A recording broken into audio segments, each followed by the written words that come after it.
Mereka semua sedang memainkan permainan anak yang sebenarnya sangat menyenangkan. Tapi mereka semua tidak tahu kalau sebenarnya mereka dalam bahaya. Sebelum permainan dimulai, mereka dijanjikan akan mendapat uang yang sangat banyak jika menang dari sini. Tapi mereka tidak tahu jika ada yang kalah dari dalam permainan dan tereliminasi itu sama dengan nyawa mereka sebagai gantinya. Ada seorang eksekutor dengan pakaian serigala akan menghabisi nyawa orang yang kalah. Melihat permainan ini ternyata sangat mengerikan, banyak dari mereka yang ingin kabur dan ternyata mereka juga dieksekusi. Permainannya sebenarnya sangat mudah. Mereka hanya perlu mengikuti instruksi. Permainan pun dilanjutkan dan mereka kini harus berdiri dengan satu kaki. Namun ternyata ada salah satu peserta yang kesulitan dan ia harus berakhir dengan mengenaskan. Lalu berikutnya mereka dilarang bernafas. Namun tentu saja berdiri dengan satu kaki sambil menahan nafas cukup sulit untuk beberapa peserta. Setelah permainan pertama selesai dan hanya tersisa 8 orang, mereka pun harus membuat rekaman perkenalan diri mereka masing-masing. Setelah mereka dikumpulkan di barak, tampak mereka mulai menyusun strategi dan mencari sekutu mereka masing-masing.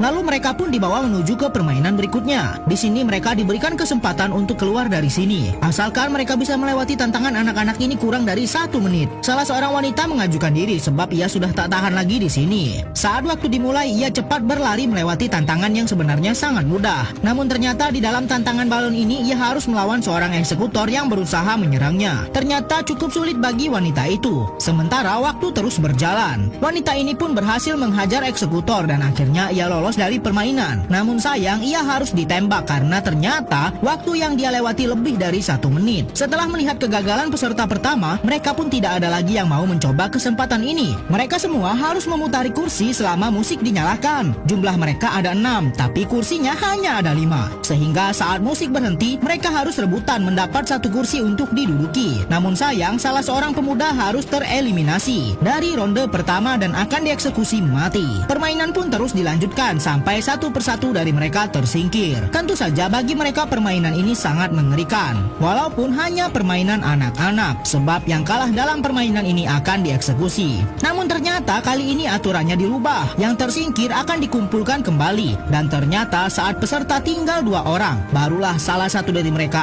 akan dieksekusi. Sepertinya mereka mulai menyesal sudah bertahan sejauh ini di permainan kursi musik. Saat ronde terakhir dimainkan dan musik berhenti, peserta wanita inilah yang duduk terlebih dahulu. Namun ternyata peserta pria melakukan kecurangan dengan menyerang peserta wanita yang seharusnya menang di permainan ini. Peserta yang sudah lolos terlebih dahulu pun berencana untuk cepat-cepat menyingkirkan peserta pria yang curang dan keji ini. Setelah beberapa permainan dilewati, tampak para peserta ini sudah sangat frustasi. Namun permainan harus diteruskan, dan kali ini mereka harus bermain petak umpet di dalam sebuah rumah yang sangat kecil. Eksekutor inilah yang akan mencari mereka, dan siapapun yang ketahuan pertama kali akan